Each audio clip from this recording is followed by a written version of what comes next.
I think I was very young when I knew two things about myself. One of them was, I'm not going to regret. I will fail, but I will try. I'm not going to regret. One. Second one, because I am here, the world would be a happier place. Those are the two things I knew about myself. Hi, you guys. Welcome back to Authentic Talks. I'm really excited about today's show. There's so many different elements to the show. I was thinking about perseverance. I was thinking about change and values and helping people. And those are all the different things that may come to your mind as well as you're listening to the show. I absolutely love this podcast because we have amazing guests like guys every week. That means I'm doing it for everybody. Okay. Let's get this show on the road. Today's guest is awesome. You're going to absolutely love her. She is an executive leadership and personal growth coach, and her passion has always been to help people to realize that they can make their dreams a reality when they actively pursue what they want. And please welcome Işılay Çabuk to Authentic Talks. Authentic Talks is all about authentic conversations. This show is all about growth, love, respect, success, mind, body, and spirit. If you're looking to grow and become your authentic self, then this is the podcast for you. And I am your host, Shanta. Welcome to the show. You guys, please welcome Isilay Cabuk. I got it. Shanta. Yeah, right. Yes, you got it, Shanta. Işılay, I'm going to say your name throughout the show because I want it to stick with me. Welcome to Authentic Talks, Işılay. I love it. Thank you. Thank you so much, Shanta. Thank you for having me. Thank you for joining me today. How are you? I am doing great. How are you? I'm good. Thanks for asking. Before we dive on in, can you introduce yourself to the audience? Again, my name is Işılay Çabuk. I am an executive leadership and personal growth coach. This is my third profession. I call myself a chronic student. Before becoming an executive leadership coach, I worked down in Wall Street for 15 years as a finance professional. And before that, I worked as a registered nurse 5 years. My latest profession, being the executive leadership coach, I get to wake up every morning with excitement about the things I will be creating and about the people I will be speaking, inspiring people. That's awesome. So, this is basically me. Wow, that is awesome. I have to ask, you said that you worked on Wall Street and you were a nurse? Yes. We definitely want to talk about how did you get here to where you're an executive leadership coach. I cannot help but go back in time to find out what was it like working on Wall Street and how did that happen? Oh, wow. So if I were to start how from nursing to finance, nursing was the only thing I wanted to be. Since I was a child, my parents tell me that I used to actually put a thing on my head and walk around pretending that I was a nurse. And that comes because I was hospitalized when I was a toddler. And the wonderful nurses, the way they took care of me, I guess I was so affected by it. So I kept saying that I'm going to be a nurse, and I became a nurse. But as soon as I became a nurse, I realized that it wasn't for me for many different reasons. But the main one probably was that I was too sensitive for it. Imagine a work that you go every day knowing that people will die around you. It's a heavy work. It's a very heavy work. Ooh, yes, indeed. Yeah. And, till today, I think it is a profession that there is no way we can pay them for what they do, nurses. So I left nursing, and I was thinking, because nursing and finance are like totally opposite sides. Nursing is such a hot profession, meaning you have to do it right there, right then. You can't say, if a patient needs you, wait a second, let me have a sip of coffee. I'll be with you, right? It's a hot passion. Finance, on the other side, is pretty cold. So I was like, let me try something colder than nursing. And I studied finance, but in order to study finance, maybe we'll talk about that later, I moved from my own country, I am Turkish, to United States. That's another story, maybe we'll talk. Then I studied finance and I started working down in Wall Street.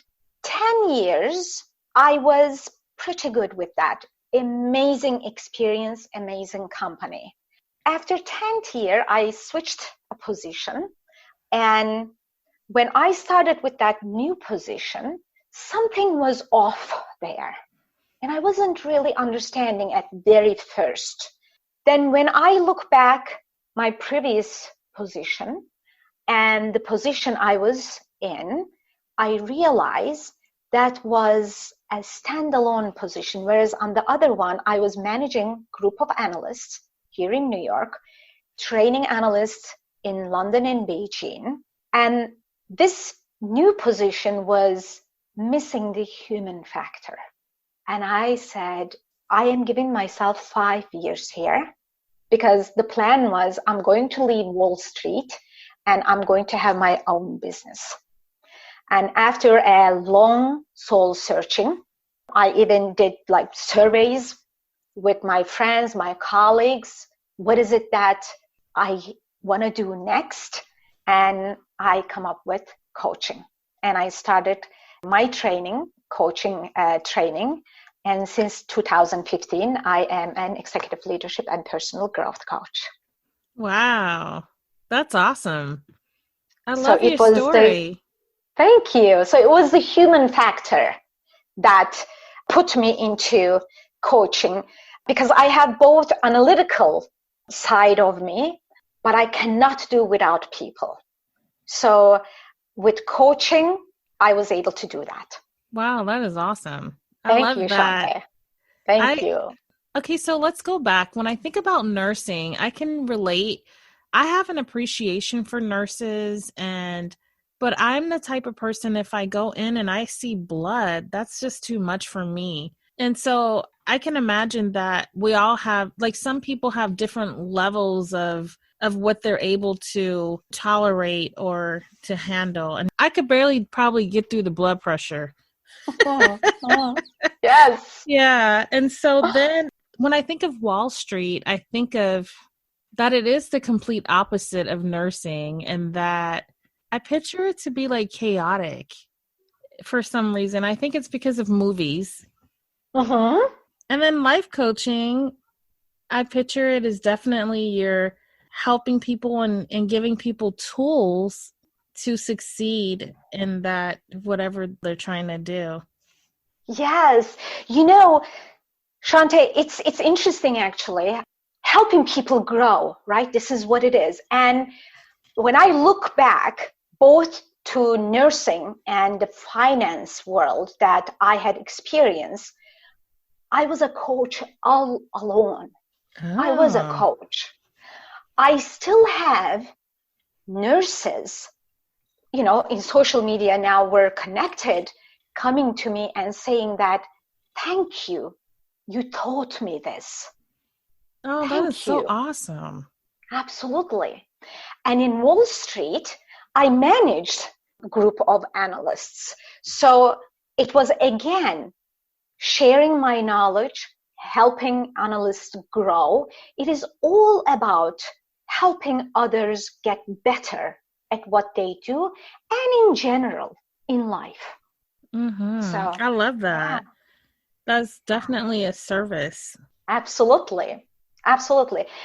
I read a part of your story that you came to the United States. What country were you born in? So I was born in Istanbul. I'm Turkish. And I really did not think about leaving my country at all. I was perfectly fine being in my country. I always saw myself as a traveler. The idea was, I'm going to stay in my country, but I'm going to travel the world. Of course, things don't happen the way you think of them. So after I became a nurse, I started taking English classes when I was in school. In Turkey, English education is not really good. So I needed something extra. I was very interested in learning English. So I was taking English classes, and when I graduated in the hospital, I was literally couple nurses that spoke English, and that was like really basic English. So there was a patient in the hospital who was American, who comes to Istanbul, and while he's in Istanbul, he gets a stroke. So now he needs to come back to the United States. Management came to me and they said, Ms. Cabuk, would you take this patient to United States? And this is how I came in here. I basically took the patient to New Jersey, and as a nurse, that was my job. Just take the patient to New Jersey, leave the patient in hospital. So after I've done that, I spent my vacation here. I stayed in New York for 2 weeks. Then when I went back home, during that 2 weeks, of course, I discovered some stuff about schools in here. Because remember, I decided to leave nursing as soon as I started it, actually. So I did a little research about schools, and I find out that going to school here in the United States is a lot easier going to school in Turkey. Because in Turkey, we have a central exam, whereas in here, you can apply anywhere as long as you have good grades, you're accepted. So I went back home and I told my parents that I'm going to go to United States. And they said, no, it won't. Yeah. How far is it? Istanbul to here? Yes. So direct flight is 9 hours. Oh, okay. But imagine, this is 28 years ago. There aren't even direct flights. Even the flights, there aren't even everyday flights. There are like 2 days flights, and they're not direct. So it's too far away. And also, I'm a girl, right? I come from a Turkish culture. I am one of 5 girls in my family. I have 4 amazing siblings. And my father and my mother said, no, you're not going. I said, yes, I am. I could imagine they were probably feeling all different levels of nervous, anxiety, just the unknown sometimes can be scary. 9 hours is really not that bad, but yet it's a whole nother country. So I could imagine how they probably felt. Yeah, it's a whole another country. I don't know anyone here. Even though my grammar is perfect, I don't speak the language. I did not get a chance to practice it much, right? So, of course, they're afraid. I am going, but where am I going? And absolutely, they say no to me. And one thing about me that I am extremely stubborn. If I put something into my mind, that is going to happen. But also, family is extremely important to me. I would never, ever do anything that would hurt my family. So my parents say no, I say yes. They say no, I say yes. And this continues for 2 years. 2 years, I worked on convincing my parents, because I'm not going to come here without their blessings. That's the whole idea. Meanwhile, how am I going to come here, right? What am I going to do? So I applied for au pairing. Do you know what au pairing is? No, I don't. So au pairing is basically usually students from Europe to United States, but it could be from any country to any country. Students go into a family where they have children. So you take care of the children while you're learning the language. It's like an exchange program. Oh, yes, yes. We had that. And when I was growing up, we had a classmate that came from Spain, and his name was Alfonso, and we loved him. We would ask him all kind of questions like, what kind of foods do they have there? We were so curious because we all had a desire to one day hopefully travel to other places. That's what people, desire. I know I have that desire now too. Yeah. See the world. See the world, right? So I thought that would be a safe way for me to come to United States. I'm coming into a family, right? And the family, there's an organization, there's an agency actually putting me there. So it's a safe way. So when I applied for au pair position, I said, I only have 2 requests. One of them, I don't want to go to New York, anywhere but New York, because I've seen New York, and New York was very similar to Istanbul to me. I'm like, this is not United States. Like, it doesn't look like it's like Istanbul. It's crowded, it's dirty, it's fast. It's not different. Yeah. Only maybe more high rises, right? So that was one request. Not New York, but anywhere else. And the second request is, I want to be free daytime. I can work in the evenings and weekends. So maybe 3 weeks later, the agency comes back to me and they said, good news, we found the schedule you want. You will only work from 6 p.m. until the children goes to bed, and weekends, full Saturday, Sunday, and you're free daytime. But the bad news is, family lives in New York. I was like, alrighty then. But the thing is, this is a very strange schedule for au pairing. What family wants a babysitter, not daytime, right? Usually people ask for babysitters daytime because mom and dad goes to work. Mm-hmm. This was a very strange, unusual schedule that is very hard to find. And I said yes to it. That was divine. It was meant to happen. Right? Yeah. Mm-hmm. So while I am working on these, as I said, it took me 2 years to convince my family. And they realize that I am serious about this. I'm working on my au pairing papers. I am doing whatever they're asking me. Finally, one day, my father said, Işılay, we need to talk seriously. And I said, wow, my father never asked me that before. I'm a little nervous now. And he sits me down and he said, I am going to ask you. I'm getting choked up when I'm telling this story. Aww. He said, I'm going to ask you only one question. And I want you to give me an honest answer. I said, okay. And he said, I want you to put yourself into my and your mom's shoes. Imagine you have a daughter you love so much that you couldn't even send her to capital to study. I got into biology. I was going to study biology after nursing. You couldn't even send her like 5 hours away, and she wants to go so far away. Would you let her go?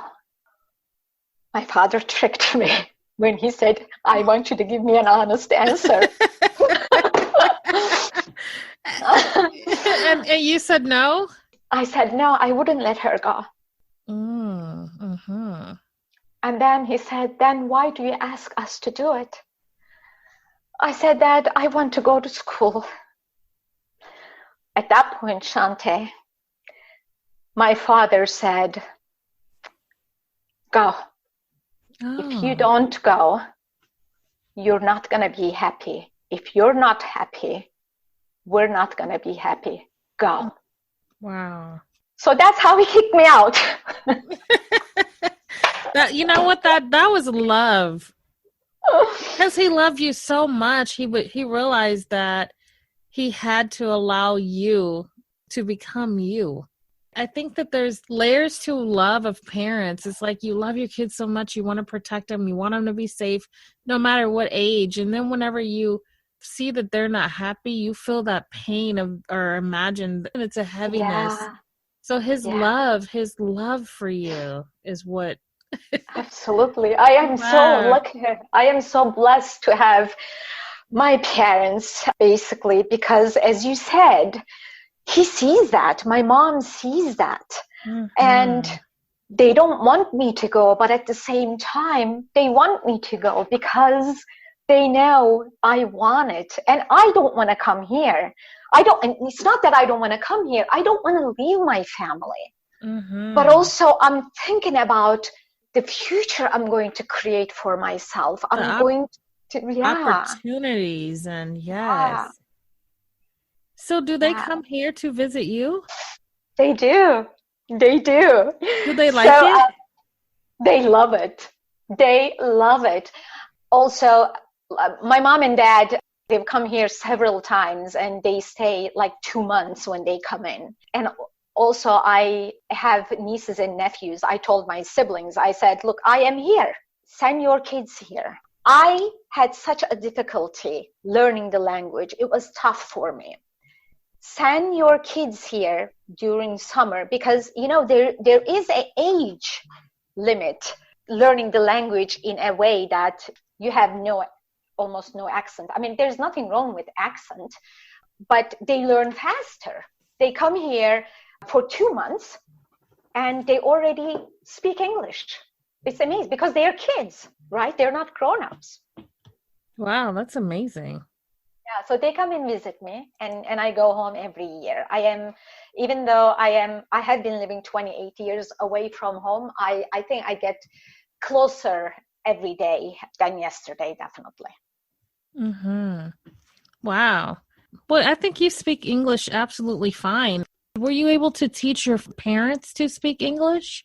No, when Mm. they come here, they're perfectly fine. They survive, but they don't speak English. My parents, no.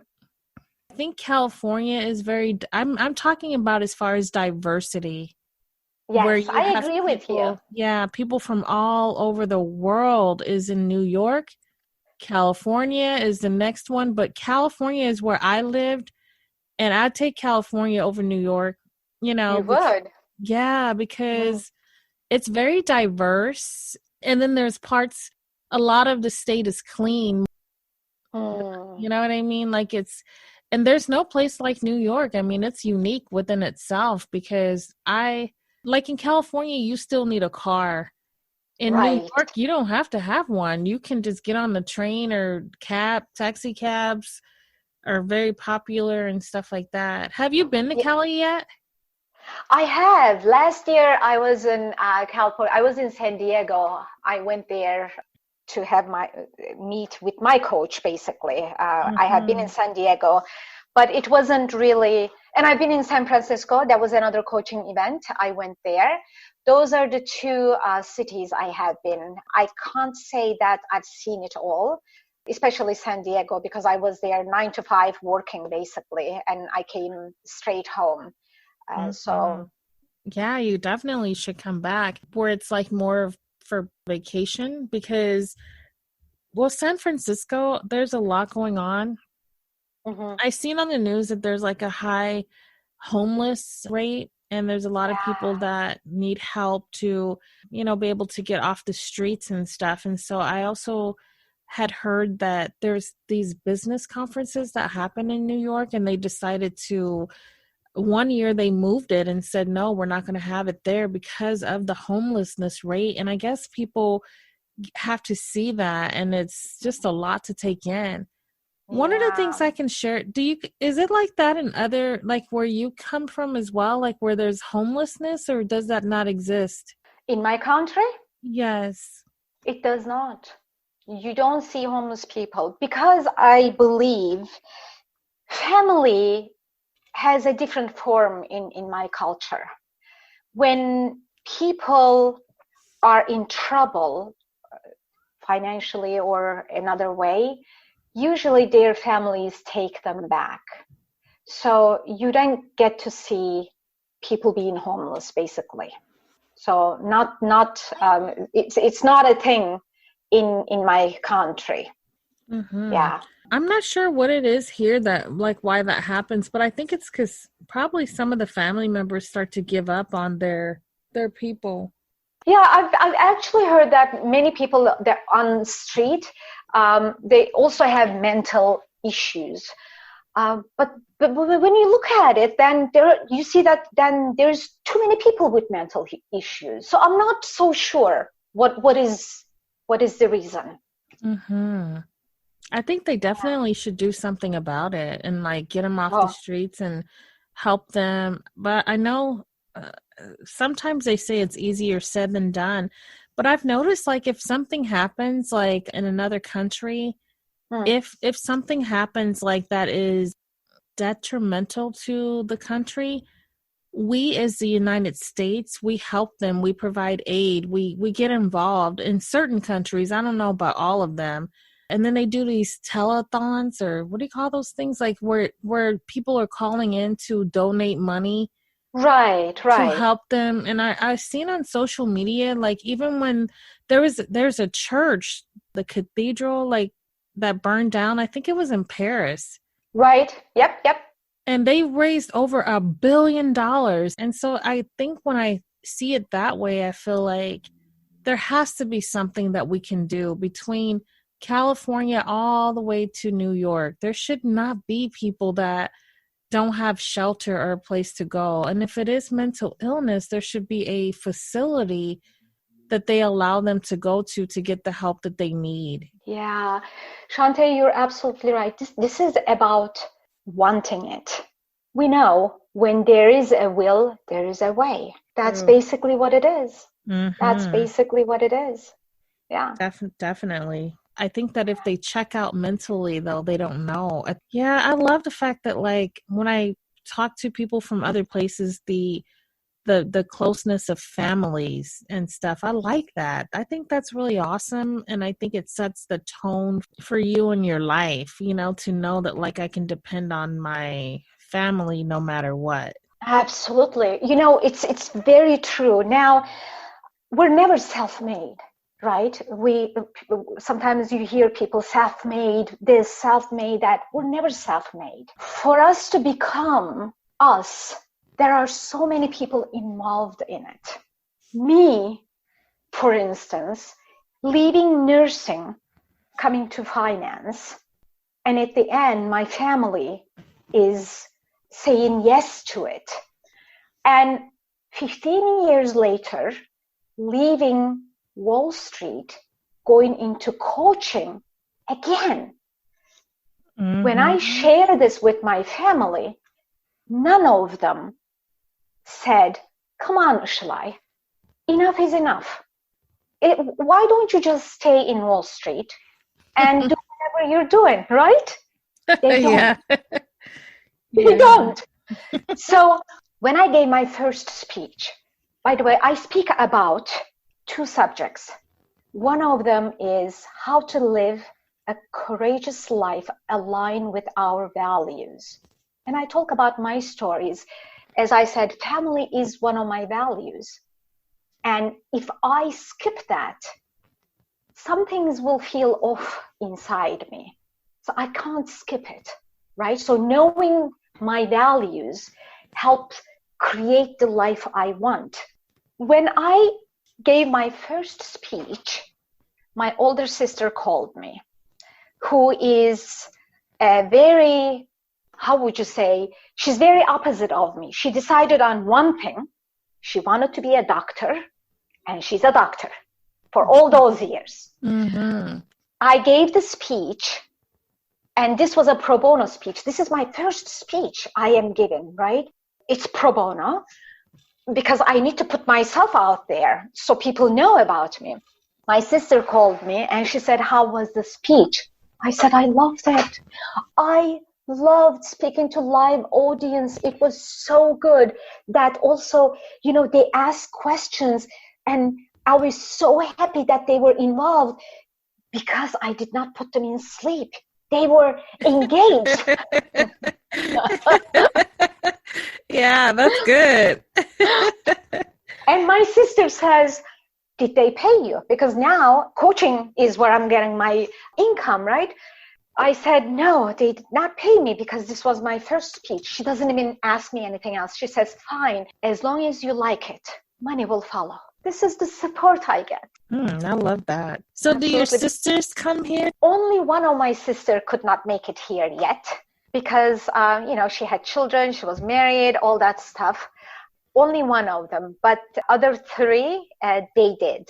They all came and visit me here. You are an executive leadership coach. Can you share with us what does that mean? So I say executive leadership and personal growth coach. And the reason is I come from Wall Street, right? So it makes sense, executive leadership. But when I coach, there's always, you are only one person. There's Shanta.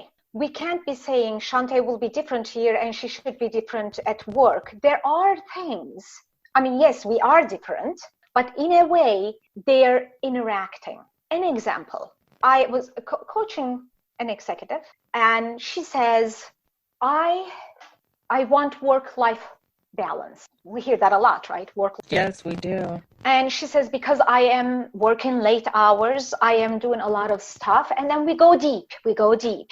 And I'm asking her, why do you work late hours? What makes it a reason for you to stay late? Because, I have to hold hands of my team. Hold hands. Okay. More and more, coaching her, the coaching I do, I go deep rather than wide. So going deep, she realizes she has a trust issue. She doesn't trust her people that they're going to do the job well. And we worked on that. So it's a personal challenge, right? It's not like, how do I make this group better? But she needs to work on herself. That's why I say it, executive leadership and personal growth coach. In corporations, on jobs, people don't do well when they have a certain type of leadership. Whatever their personal issues, their beliefs that they grew up with that were embedded in them, it determines what type of leader they become. And it determines how much money it costs the company. I think that we do definitely have to have development, coaches that help with personal growth. And I like what you said. You show up at work and you're one way, but when you go home, it shouldn't be a drastic difference in your values and who you are. Absolutely. And these people, they mean well. When she's saying she needs to hold hands, she means well. She's helping her people. But with that help, what she doesn't realize, she leaves no room for growth for the other person. And who are the managers? We become managers when we're good at what we do, right? So we're expert on things. And then they say, well, you're so good at it. And then they make you a manager for that group. But the subject, you don't know how to manage people. It's a different story. Managing people is a different story than what your technical expertise are. That is why coaching, it works magics. Yeah. That is so true. Absolutely true. So how do you help someone who's in executive leadership position? Even with the coaching, when I sit down at first, when we look at what is it that this person wants from coaching engagement in the long run, even that is when we talk and the person comes up with their goals, are those goals realistic? Being realistic is really important. So even with their goals, at the very beginning, we make an agreement and it has to be a realistic goal. Yeah. Mm-hmm. And then every session when we talk, as a coach, of course, I do not advise, right? Because the person knows what it is. I create structure. I ask questions that no one would ask. And the person thinks. And when they think, it's just I create this thought process in them. And then they come up with their own answers. I can give advice, but then I'm not a coach. I'm a consultant, right? Mm-hmm. And in coaching, if I give advice, it would be a short-lived solution because the person would not own it. It's not their solution. Sustainability of the solution, if it comes from the client, not from me. That is so true. That's like one of the golden rules. We don't project our opinion. You don't project your opinion on any of your clients because whenever they think of it or come up with it, you can guide them along the way, but it definitely is more long lasting. Absolutely. Absolutely. Because I'm not you, right? How would I know? That's so true. What do you think is your absolute favorite thing about being a coach? Oh, God. You know, this is my favorite thing about being a coach is the awareness that my client creates during the conversation. Because I coach on awareness. You know, it isn't like, let's sit down together and you come up with action items after this conversation, and you're going to do those until we meet. It's not about that. It is about creating awareness. With the questions I ask, the awareness my client creates, because the coaching is all about change, right? In order to change something, first we need to be aware of it. What is it that we need to change? So the whole idea is, and I love this about coaching, that awareness is created, and then what the client does with that awareness. They take action, because without action, there's no change. But without awareness, there's no action. Yeah, I love that. That is absolutely true. Yeah. That they do have to have that awareness in order to take an action. Absolutely. Just to take that example, for instance, my client, when she realized, when she become aware that she doesn't trust that her people could do this, only then she said, wow. When she realized that, she's like, wow, I would never think that I don't trust my people. I trust them. I think I trust them, but obviously I don't. And then she started taking actions to give them more responsibility, to show them that she trusts them. So I know, I'm sure it made them feel good and become better employees overall. Absolutely. Mm-hmm. Absolutely. For sure. Yeah. What do you absolutely love about being here in the United States? Oh, wow. I don't know. I love everything about United States, I think. Mm-hmm. Especially being in New York. You know, it is a place that I came in and I was able to create something that I loved, like working down in Wall Street. It was the love I had. Now as a coach, it is a love I have. And to do that, first of all, from the beginning, right, I said going to school here is easier than going into school in my country. So they make it easier for you to go to school. That's one. During school, I worked as a waitress. Now, this is strange. I am a nurse, right? But I cannot work here as a nurse. In order to work for me here as a nurse, I have to get my license, all that stuff. You know, even from state to state, it differs, right? Mm-hmm. So, but because I came here to study finance, I said I cannot both study nursing and finance. So I went into waitressing. Mm-hmm. By then in my country, a girl waitressing was a no-no. Like there was no such thing. Girls did not wait tables. It was a man's job, and it was a profession actually. Even students didn't do that. So it was a totally different story there. But here, it was so easy that I can go to a restaurant and I can actually work as a waitress. Mm. Even with that, I have funny stories that because I don't know how to wait a table, right? I mean, I don't know it. So one morning, I am in Manhattan and I see this hotel restaurant and I go in. There was a lovely woman who was the manager of the restaurant. With my broken English, I said, I'm looking for a job. And she sits me to interview me right there. So she asked me, she said, have you ever served in American restaurant before? I said, no, but I can learn. And then she said, have you ever served breakfast before? Same answer. I said, no, but I can learn. So this... The fact that you didn't say no, but you had that, but I can learn. I love that. That's powerful. That's the whole idea, right? No, I don't know it, but give me the opportunity so I can learn. And this woman was, I think she was so brave. She said, okay, I hire you. She said, yeah, go buy this uniform. And by the way, Shanta, I did not tell you this, but my school years here was extremely difficult for me financially, because I asked no money from my family, because remember, I wanted to come here.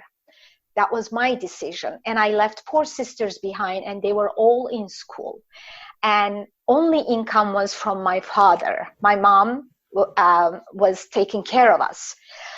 So I never asked money from my family. Whenever they asked me, I lied to them. I said, I'm okay, I'm doing good, whereas I was not doing well financially. Oh, wow.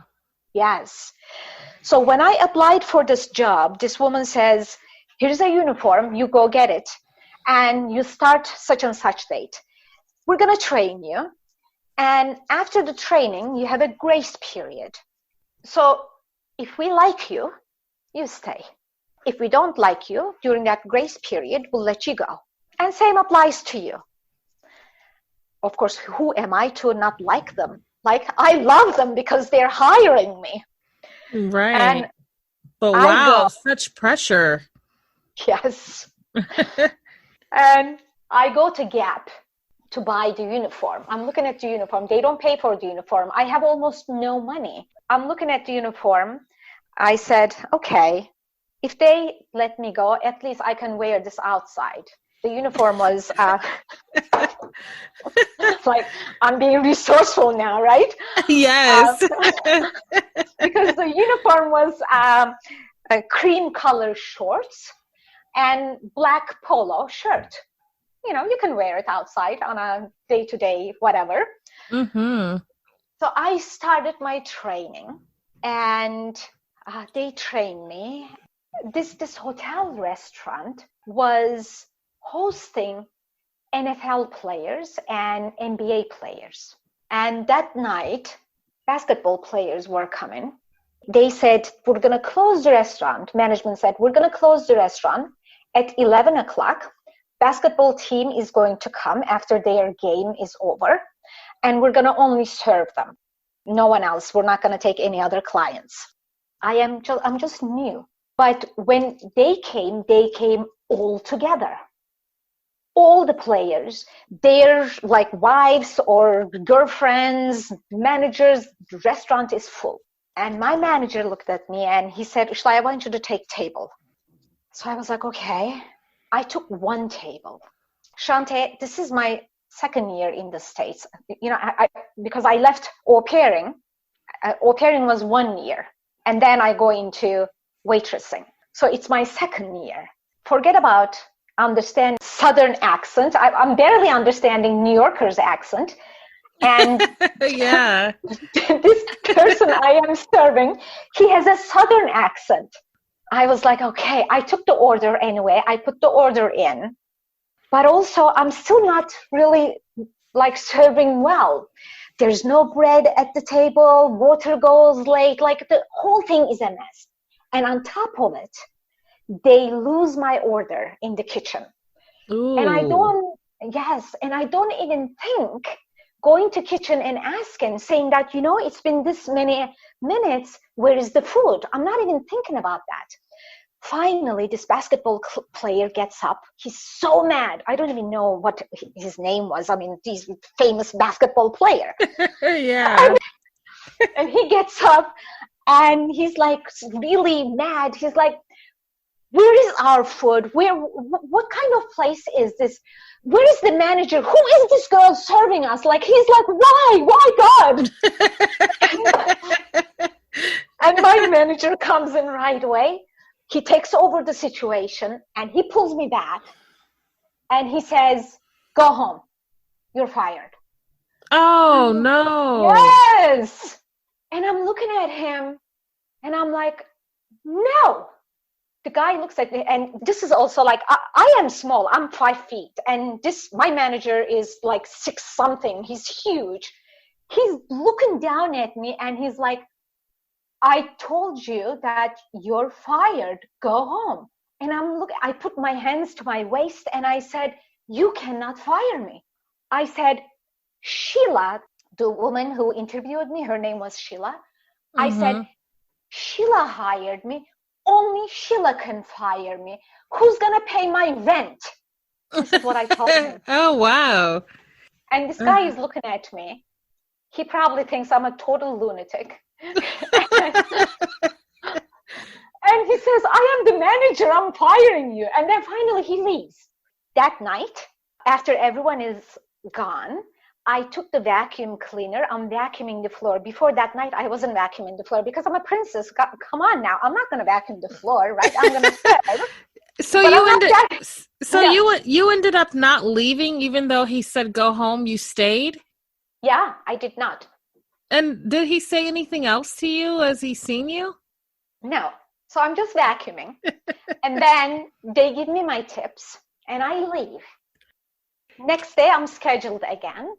I go back at 3 p.m. and I entered. He was there. He was counting the register. He was behind the bar counting the register. He turns to his left.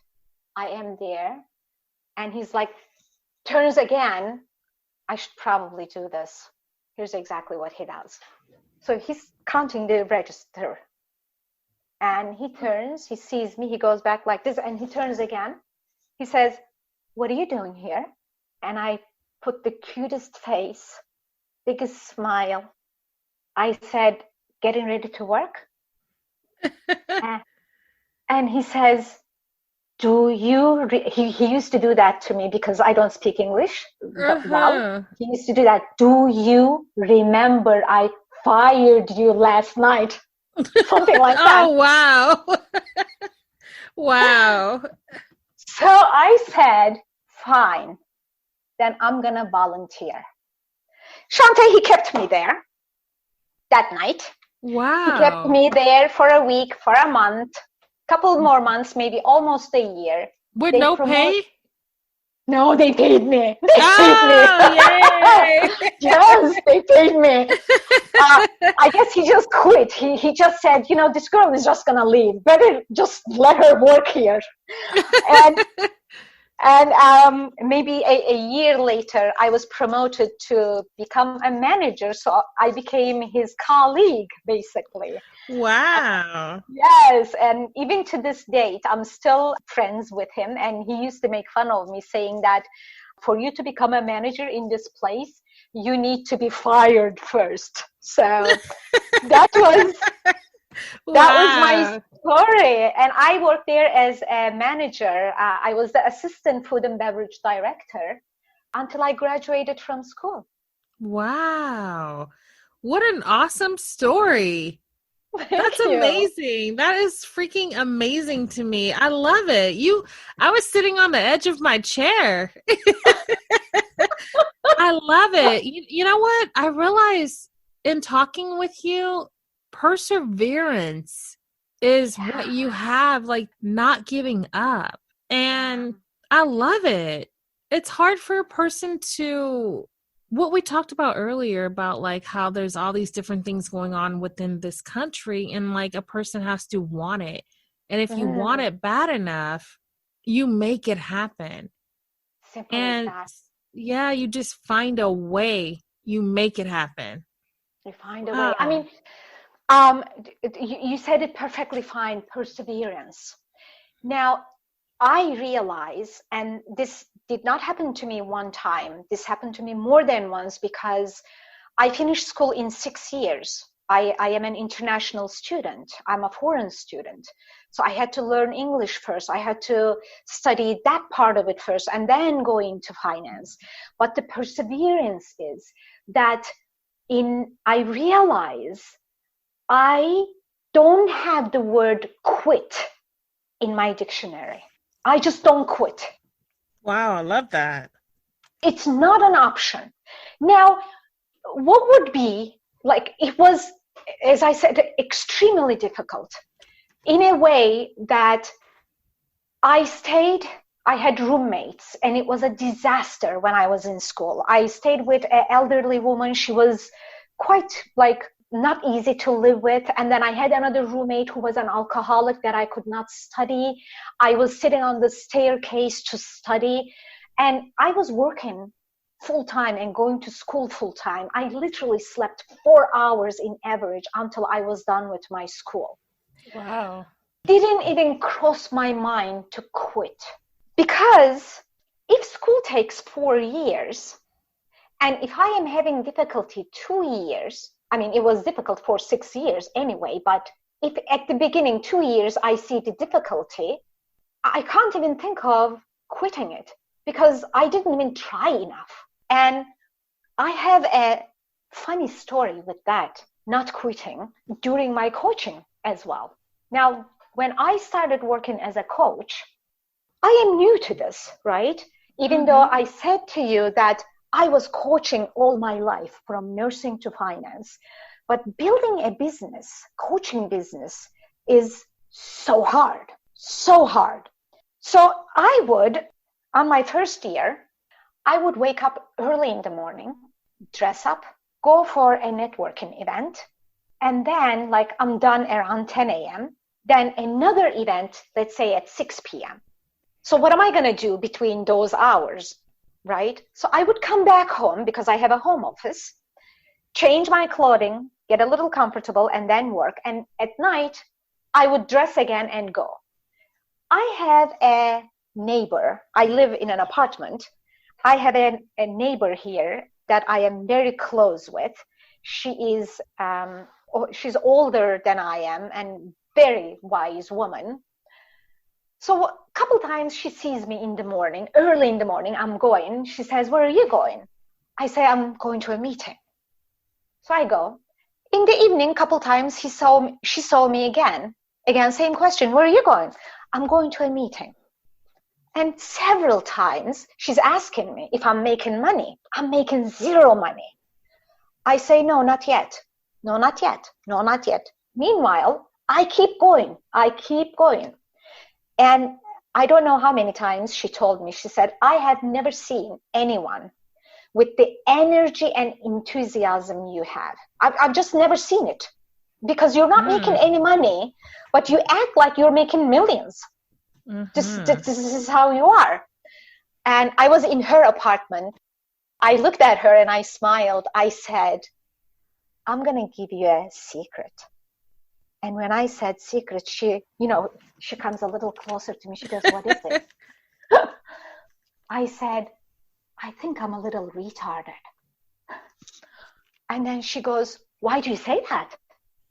I said, "Because, while I was doing that, all my friends down in Wall Street, they're looking at me. They're like, 'You should quit. It's been a year now. You're making zero money. You should come back.' And I know I'm gonna continue." I said, "I'm a little retarded because I don't know when to quit. I don't realize that I should quit. I'm a little slow." And she started laughing. She's like, "No, you're not." So this is how I was making fun of myself, actually. I just don't know how to quit, Shanta. Wow. That's something, but it pays off eventually. For a whole year? Yeah. For a whole year, I did not make any money. How did you survive? Well, I am smart when it comes to my money. Of course, I worked down in Wall Street for 15 years, and I had savings. So, but of course, being in New York, you know how your savings can fly, right? Yes. New York is, I think, one of the most expensive places to live in the United States, right? Yeah. Yeah, because you can go like in the Midwest. There's places in the Midwest where you can live for, $500 a month, stuff like that for your rent, Absolutely. Absolutely. It is so expensive. And, you know, the it's so many nights that I would wake up in the middle of the night, like I'm sleeping, and then I would wake up in the middle of the night, my eyes wide open. And I would be asking myself, I'm like, what am I doing? Because I'm not making any money. And then I would just comfort myself saying that I am doing what I love doing. And I'm going to keep trying this. A year is not a lot of time when you're building a business. Right, right. Yeah. I mean, it takes years, especially business like this. This is not a store that I open the doors and put prices on the objects. This is me that people needs to know. That my first client, who doesn't know that she was my first client, by the way, came to me and she said, I want you to coach my daughter. Yes. Not herself, her daughter. I said, I would love to coach your daughter, but this isn't up to us. She needs to agree with it. But what I love about this offer to me, because she followed with, she basically said, I want you to coach my daughter because I trust you. Oh, that's nice. Yes. Trust. Yeah. It's huge. It takes a lot. Trust is everything. It is. So how did that work out? Were you able to coach her? I was. So she came in. So the trust is basically, I mean, we need trust in everything we do. But as a coach, trust is the first thing I build. Because without that, coaching doesn't work. Because in coaching, people tell you things that they would never share with anyone else. They're so vulnerable and they need to trust you. If they don't trust you, coaching engagement doesn't work. So she comes in and she says, well, my mom is telling me that I need to get coaching from you. And I'm just wondering what it is. I said, perfect. Let's make you experience what it is so you can decide. And I coached her during that conversation and she signed up with me. And maybe I was a couple of months into coaching her. Her mother signed up with me. Oh, wow. Yes. That means like the daughter probably had such good results, and Yes. the mom was like, this is good. Yes. That is so awesome. Yeah. Yeah, that's really nice. And as a coach, how do you get yourself out there? Do you just go and do a bunch of like free events or? Very good question. So my coaching practice is invitation and referral only. And how it works, basically, I love to work with people who are high performers. Those are my people. I want to work with people who will inspire me. I work with people who are already successful. And of course, as long as we're alive, we have challenges, right? Always. There is some kind of challenge for us, some kind of new intention we have our eyes on. When I realize people like that, I would offer them to come into a coaching conversation with me, because I don't tell them what coaching is. You really cannot tell what coaching is. Coaching needs to be experienced. So I call them to a coaching conversation with me. No obligation. We just have a conversation. And invitation is like that. Referral would be You, for instance, you see someone fits into that criteria. You say, my friend Işılay, who is a coach, I am gifting you coaching hour from Işılay, and you give that session as a gift to that person. You don't pay for it. The person doesn't pay for it. They come in. So after that conversation, if they sign up with me, it's perfect. If they don't sign up with me, it's still perfect. Because they come out with an experience of their lifetime, with some kind of awareness, with some kind of shift taking place. And I get to have a conversation with a person that I like to have a conversation, basically. So it works both ways. This is how I get my client.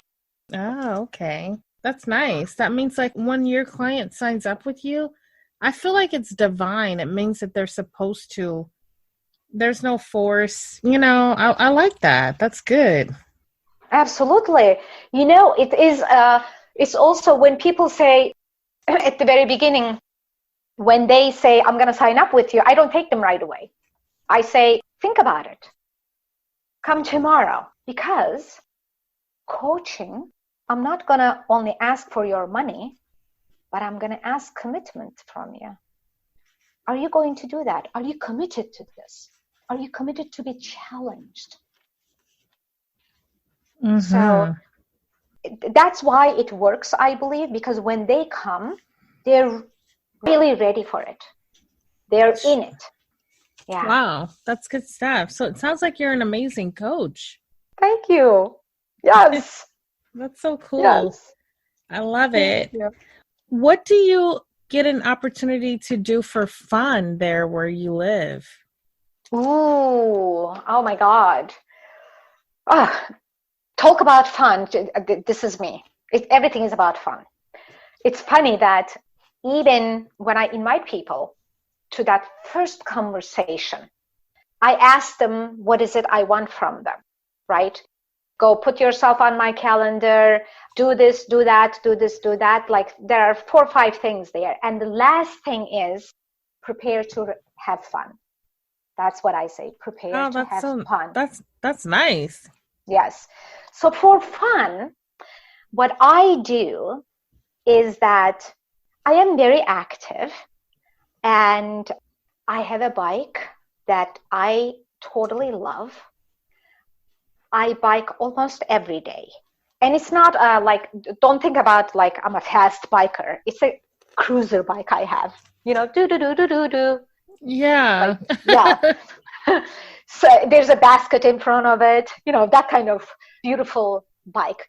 But I do bike. I was doing kickboxing. Unfortunately, right now, because of the lockdown, I'm not able to do it.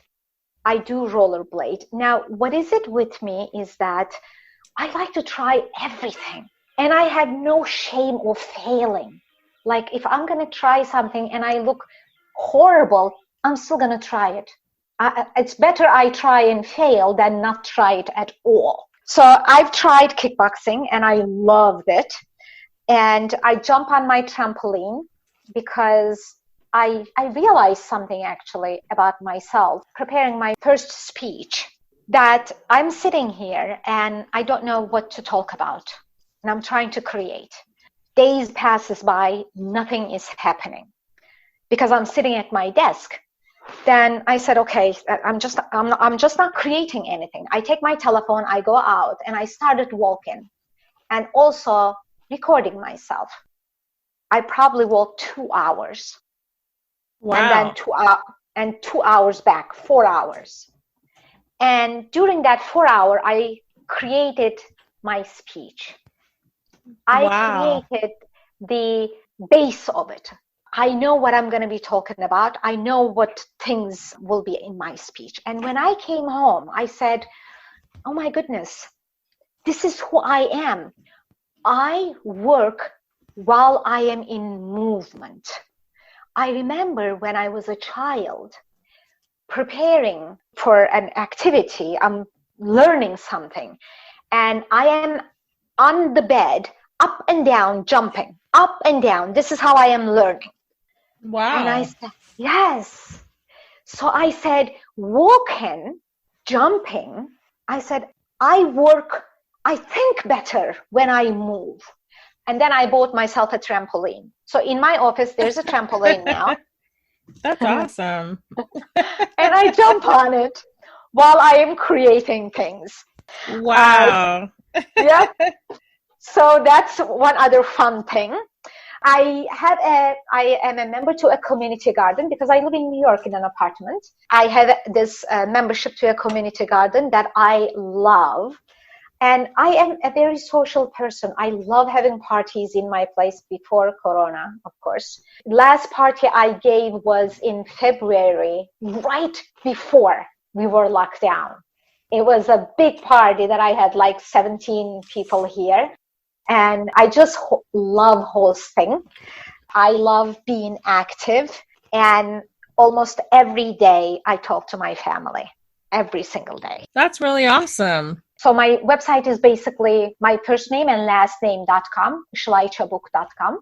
Can you spell it out for us? Absolutely. It is I, S as in Sam, I, L as in Larry, A, Y, C as in cat, A, B as in boy, U, K as in kite, IsilayCabuk.com. Okay. And then you're on LinkedIn is the same? First Yes. and last name? All right. Yes. I am same everywhere. LinkedIn, Instagram, Facebook, everywhere it's Işılay Çabuk. It's easy to find me. I even have the same picture, like it's like my logo. You wouldn't mix it up with anything else. So it's very easy. I made it very easy. Thank you for having me, Shanta. Ishula, thank you so much for coming on Authentic Talks. I really enjoyed talking with you, and there was just so much that she shared. I love the storytelling and sharing because it's relatable and it helps you guys to have an opportunity to get to really know Ishula and guests when they come on and they share their stories like that. You guys, I hope that you were able to find many different relatable things that you're able to pack up and take with you and add into your toolbox. Nowadays, we need to have our toolbox and have that stuff ready to go, like where we could pull it out, just whip it out, so whenever something happens, we can refer back to things and remember something that someone shared that inspired us or encouraged us. And again, if you guys are wanting to have Ishula as your coach, please look in the show notes. All of the information that she shared is there. Perseverance, not giving up. That's what I'm walking away with, amongst many other things. Don't give up and don't be afraid to step out there and be different and go after your heart's desires. Go after what you want in life. And that's what Ishula did. She came to the United States, and you guys heard the entire story. Thank you all so much for tuning in. I'm Shanta with Authentic Talks. Alchemist, when you decide to do something, the whole world gets together and helps you to get there. It's a very interesting place to be. If you want it, it just happens in a way, and it seems like people help you. Like I get fired and I say no and they keep me there. Like when I think about that story, it's ridiculous.